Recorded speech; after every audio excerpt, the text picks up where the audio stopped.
Hai, ketemu lagi sama aku Rizal Adi Pratama di channel Tanduk Kertas dalam motif.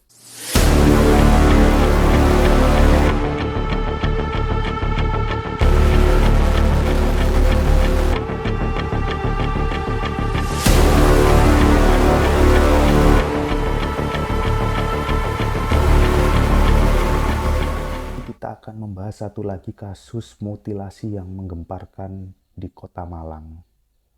Kasus mutilasi ini kejadiannya atau kejadian terungkapnya nggak jauh dari terungkapnya kasus mutilasi yang sebelumnya yang terjadi di Jalan Serayu.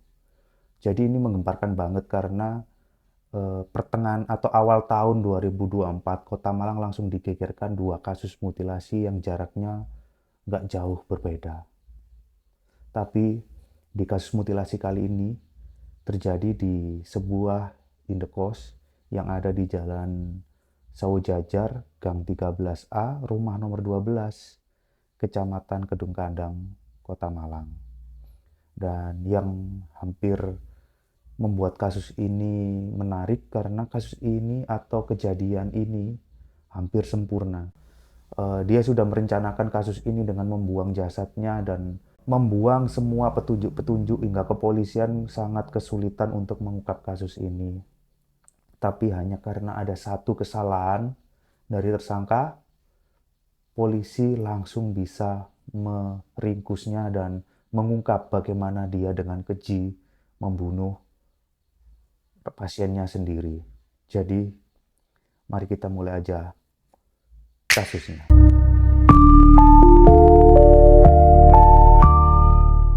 Kejadian ini dimulai ketika ada seorang laki-laki bernama Adrian Prawono, usia 34 tahun, asal Surabaya. Dia ini berprofesi sebagai pengusaha kuliner yang usaha kulinernya ini ada di Kota Batu. Jadi dia itu sehari-harinya itu berkeliling dari Kota Surabaya, Kota Malang, dan ke Kota Batu untuk mengurusi usaha-usahanya. Nah, pada awal Juni 2023, dia itu sedang scroll Tinder dan dia menemukan profil seorang pria yang kos di Jalan Sawo Jajar Gang 13A nomor 12 tadi yang bernama Abdurrahman, usia 40 tahun. Abdurrahman ini membranding dirinya sebagai seorang dukun lintrik atau dukun pelet yang menawarkan jasanya dengan harga yang cukup miring, hanya sekitar 300 sampai 500 ribu. Jadi Adrian ini tertarik karena ternyata Adrian meskipun dia sudah punya istri dan seorang anak yang masih bayi, dia ini ternyata jatuh cinta dengan salah satu rekan kerjanya. Jadi dia tertarik dengan jasa yang ditawarkan oleh Abdurrahman dan menghubunginya sekitar tanggal 13 Juni 2023 melalui telepon. Nah, di sana Adrian ini menelpon dan janjian untuk datang ke kos Abdurrahman saat itu juga. Dan Adrian datang ke kosnya dan mengorder pelet tersebut. Setelah negosiasi dan lainnya, keduanya sepakat dan pelet dijalankan oleh Abdurrahman. Pelet ini sebenarnya sempat berjalan atau berhasil beberapa bulan. Dan berdasarkan keterangan Adrian kepada si dukun Abdurrahman tadi, rekan kerja Adrian ini jadi dekat, hubungan keduanya jadi semakin baik dan kisah percintaannya berjalan. Tapi makin lama pelet dari Abdurrahman ini semakin luntur. Puncaknya pada tanggal 14 Oktober 2023, Adrian ini menelpon Abdurrahman lagi. Katanya pelet yang dia lakukan atau dia tembakkan ternyata gagal alias luntur, benar-benar tidak bekerja lagi. Dan Adrian akhirnya, hubungan antara Adrian dan rekan kerjanya ini jadi menjauh atau semakin terputus.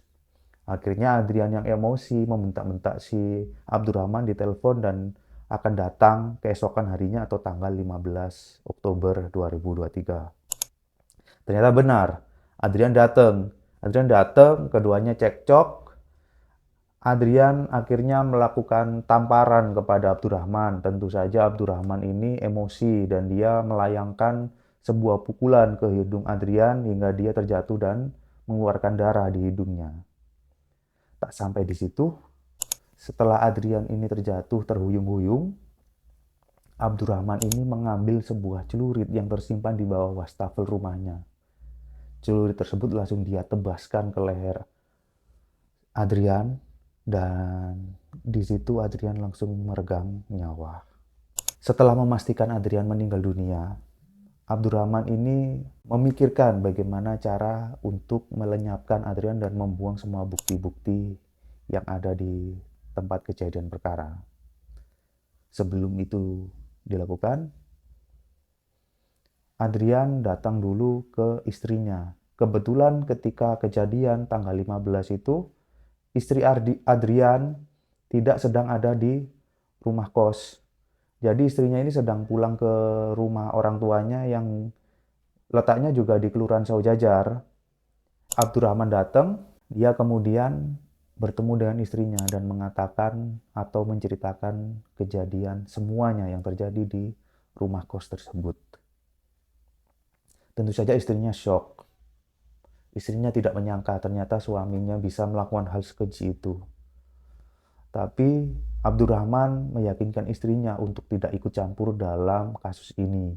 Dia minta istrinya untuk tetap di rumah orang tuanya, biar dia yang mengurus semua kejadian itu atau peristiwa tersebut, dan istrinya cukup menunggu saja sampai semua kondisi kos tersebut kondusif. Jadi mayat tersebut disimpan oleh Abdurrahman selama 1 hari, yang mana pada tanggal 16 Oktober 2023, pagi harinya atau sangat-sangat pagi sekali, Abdurrahman berangkat ke Pasar Besar Kota Malang. Dia di sana membeli beberapa peralatan seperti pisau kecil hingga pisau besar dan kantong kresek atau trash bag warna hitam beberapa. Nah, di sana Abdurrahman setelah pulang, dia langsung melakukan mutilasi kepada Adrian. Dan Adrian dipotong menjadi 9 bagian oleh Abdurrahman, mulai dari kepala, kedua telapak tangan, lengan, kedua telapak kaki, paha, dan betis. Abdurrahman melakukan aksinya ini mulai dari pukul 8 pagi hingga pukul 4 sore. Dia melakukan kekejian ini di tempat yang sehari-hari ia jadikan tempat untuk praktek pijat. Jadi teman-teman, Abdurrahman ini sehari-hari untuk menutupi kedoknya sebagai dukun pelet di lingkungan warga yang cukup padat penduduk ini, dia memperkenalkan diri kepada warga itu sebagai seorang tukang pijat. Tapi dia membranding dirinya di media sosial sebagai dukun pelet atau dukun lintrik. Nah, warga sendiri nggak ada yang curiga dengan profesi tersebut, dan Abdurrahman di lingkungan tersebut sudah tinggal cukup lama, hampir 4 tahun di situ. Ngekos, dia menyewa 2 kamar. Satu rumah ini, meskipun rumah ini disebut rumah kos, rumah ini memiliki 2 kamar, yang mana dua-duanya ini disewa oleh Abdurrahman, yang mana satu kamar untuk keluarga dan satu kamar lagi untuk praktek. Dan nah, kita kembali lagi ke kejadian itu. Ini yang sangat pintar bagaimana Abdurrahman ini berusaha menghapus semua jejak Adrian di dunia. Jadi Abdurrahman ini setelah memotong 9 bagian, dia memisahkan bagian-bagian tubuh yang bisa diidentifikasi, yang mana ia memisahkan telapak tangan, kedua telapak tangan atau kedua telapak kaki, yang mana bisa diidentifikasi dari sidik jari, dan begitu pun kepalanya. Kepalanya dipisahkan ke salah satu trash bag, sementara bagian tubuh lain seperti lengan, paha, betis, dan torso dia masukkan ke trash bag yang lain. Nah, bagian-bagian yang bisa diidentifikasi ini Abdurrahman kubur di samping Sungai Bango yang jaraknya mungkin hanya beberapa ratus meter dari rumah kosnya tersebut. Setelah itu, sementara bagian-bagian lainnya, Abdurrahman buang di sungai tersebut. Dan nggak ada yang bisa menyadari, nggak ada yang menyadari aksi tersebut. Tidak hanya berhenti dari membuang jasad Adrian, Abdurrahman ini benar-benar ingin menghapus jejak Adrian dengan cara merusak laptop dan handphone yang dimiliki oleh Adrian. Handphone dan laptop ini Abdurrahman sita dari tubuh Adrian dan dia hancurkan. Yang mana sisa-sisa penghancuran laptop dan handphone ini dia buang di sekitar Jalan Sulfat. Tidak berhenti dari situ, mobil Adrian yang terparkir di depan Jalan Saujajar Gang 13A ingin dibuang juga oleh Abdurrahman. Namun sayangnya Abdurrahman tidak bisa membuang mobil tersebut karena dia nggak bisa mengendarai mobil. Malam-malam sekitar malam hari pukul 9 atau pukul 10 ke atas, dia sempat mencoba untuk menghilangkan mobil tersebut dengan memaksa menyetir meskipun tidak bisa. Tapi dari dia menghidupkan mobil dan memajukan, mobil tersebut justru menabrak sebuah tiang. Dan Abdurrahman sudah meninggalkan mobil tersebut, dia sudah nggak peduli lagi karena daripada semakin beresiko ya wis ditinggal di situ saja gitu. Tapi Abdurrahman nggak pernah akan menyangka bahwa dari mobil situlah kejahatannya akan terungkap. Abdurrahman juga sebenarnya juga sempat melakukan usaha yang cukup pinter juga ya, dalam artian dia berusaha menutupi kasusnya ini dengan cara izin kepada pemilik kos untuk mengecat rumahnya karena dia merasa rumahnya ini catnya sudah luntur atau sudah jelek. Jadi ternyata dia ingin mengecat ulang ini karena ada bekas darah yang menempel di tembok tersebut dan membuat Adrian harus segera melakukan cat ulang sebelum polisi atau warga curiga dengan bercak darah yang ada di tembok. Kemudian Adrian juga meminta izin untuk membuang kasur dan menggantinya dengan kasur yang baru di kos. Karena kasur yang biasa digunakan Abdurrahman untuk melakukan praktek pijat ini sudah terkena noda darah dari darah Adrian dan itu akan menimbulkan kecurigaan juga sehingga ia minta izin untuk membuang kasur tersebut ke sungai dan membeli kasur tersebut dan dua izin ini sudah diberikan oleh pemilik kos dan ya bukti-bukti yang ada di dalam rumah sudah benar-benar terhapus. Masuk ke tanggal 17 Oktober 2024, keluarga Adrian benar-benar kebingungan atau khawatir kemana Adrian pergi tanpa meninggalkan pesan atau petunjuk apapun. Pasalnya meskipun Adrian ini memang sering berangkat ke Kota Malang dan ke Kota Batu untuk mengecek usaha kulinernya, dia tetap pulang ke Surabaya, baik ke rumah istrinya atau ke rumah orang tuanya. Tapi di hari itu, 2 hari lebih Adrian tidak memberikan kabar dan batang hidungnya nggak kelihatan sama sekali ada di mana. Jadi, keluarga Adrian langsung melaporkan kejadian ini ke Polda Surabaya dan poster pencarian Adrian diterbitkan saat itu juga. Polresta Malang Kota saat itu langsung mendapatkan instruksi dari Polda Jawa Timur untuk melakukan penyelidikan di mana keberadaan Adrian. Karena berdasarkan keterangan orang tuanya, Adrian ini pamit untuk pergi ke Kota Malang. Jadi indikasinya Adrian kemungkinan hilang di Kota Malang. Dan pihak kepolisian setelah melakukan pencarian berdasarkan petunjuk dari plat mobil dan lainnya menemukan bahwa mobil Adrian terparkir di Jalan Saujajar. Lebih tepatnya di sekitar Gang 13A. Nah, di sini polisi terus melakukan pencarian dan pelacakan. Menggunakan segala cara, salah satunya dengan menerjunkan K13 atau anjing pelacak.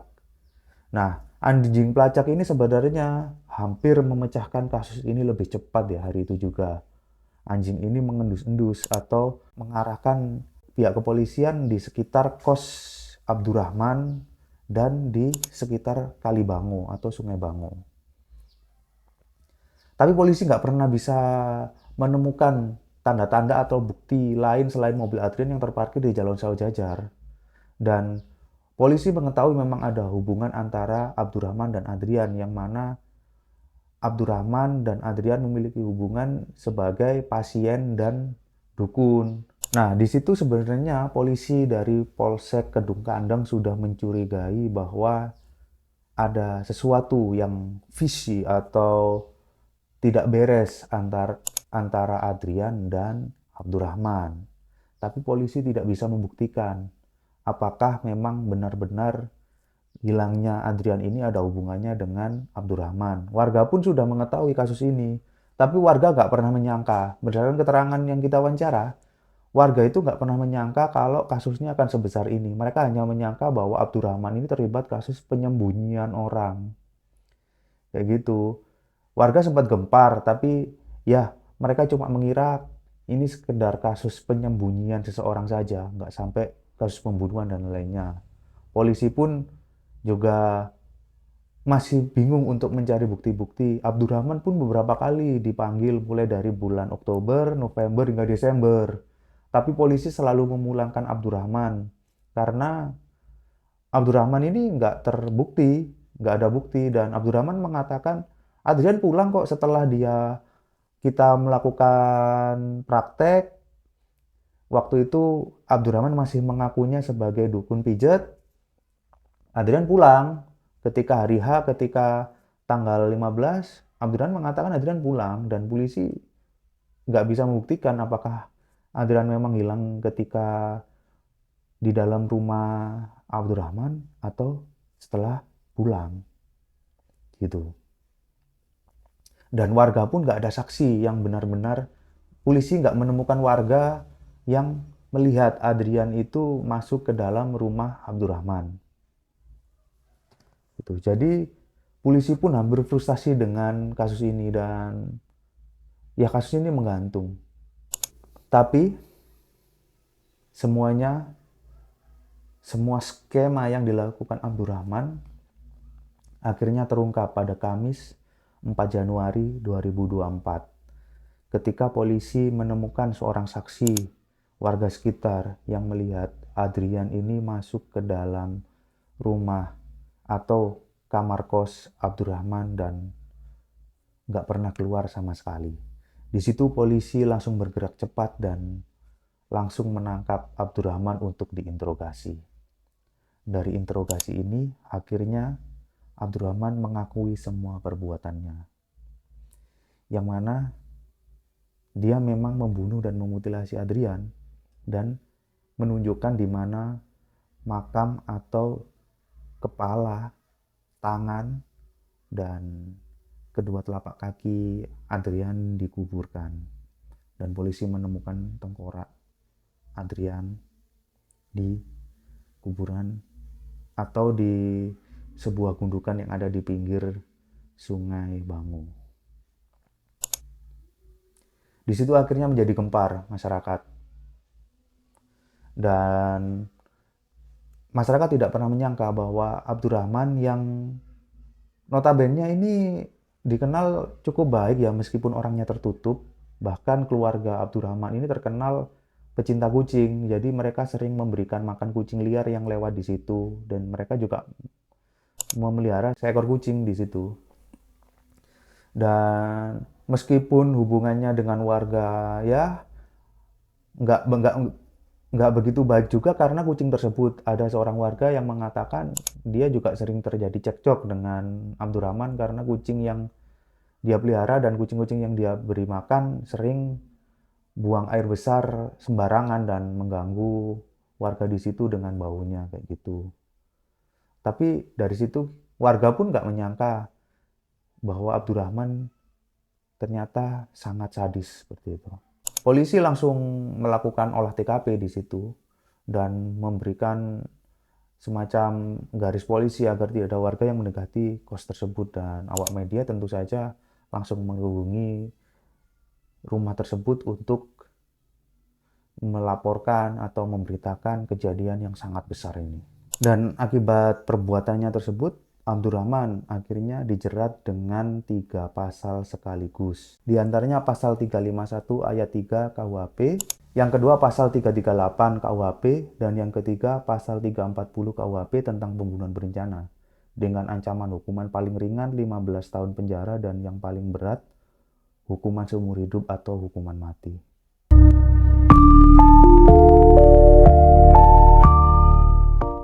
Tapi dalam kasus ini ada 2 misteri yang belum bisa dipecahkan oleh pihak kepolisian. Yang pertama, polisi sebenarnya menemukan sebuah potongan tubuh berupa torso manusia atau bagian dada dan perut pada tanggal 15 Oktober 2023 di sebuah sungai yang ada di Jalan Buring yang sama, Sungai Bango, yang awalnya dicurigai bahwa itu bagian tubuh Adrian, sehingga polisi langsung mencocokkan pada Januari 2024, polisi langsung mencocokkan antara kepala, telapak tangan dengan tubuh yang ditemukan dan sudah disimpan di kamar mayat Rumah Sakit RSSA Kota Malang. Nah, ternyata bagian tubuh tersebut bukan milik Adrian. Kecurigaan ini didasari 2 hal. Pertama, pengakuan dari Abdurrahman, yang mana pakaian-pakaian Adrian ini sudah dilucuti, sedangkan bagian tubuh torso ini masih tersimpan, masih melekat, yaitu baju dan celana yang diikat bagian sabuknya dengan tali rafia. Yang mana sampai saat ini belum diketahui torso tersebut milik siapa. Dan bagian tubuhnya juga beda, yang diyakini polisi dengan yang dilihat polisi dengan berdasarkan keterangan Abdurrahman, yang mana torso yang ditemukan ini masih memiliki bagian paha, di mana berdasarkan pengakuan Abdurrahman dia sudah memotong paha dari Adrian. Kemudian ada misteri kedua yang ini tidak diungkapkan oleh pihak kepolisian. Ada spekulasi yang mengatakan bahwa kasus ini menyangkut hubungan sesama jenis, yang mana target pelet yang diajukan oleh Adrian kepada Abdurrahman yaitu seorang laki-laki rekan kerja dari Adrian. Polisi tidak mengungkapkan apakah memang ini adalah hubungan sesama jenis atau tidak. Kasatreskrim Polresta Malang Kota, Kompol Danang Yudanto tidak ingin mengatakan fakta tersebut meskipun pihak media sudah bertanya ketika konferensi pers. Menurutnya mereka cukup fokus saja ke kejadian atau kasus pembunuhan ini, tidak perlu membahas terkait orientasi korban.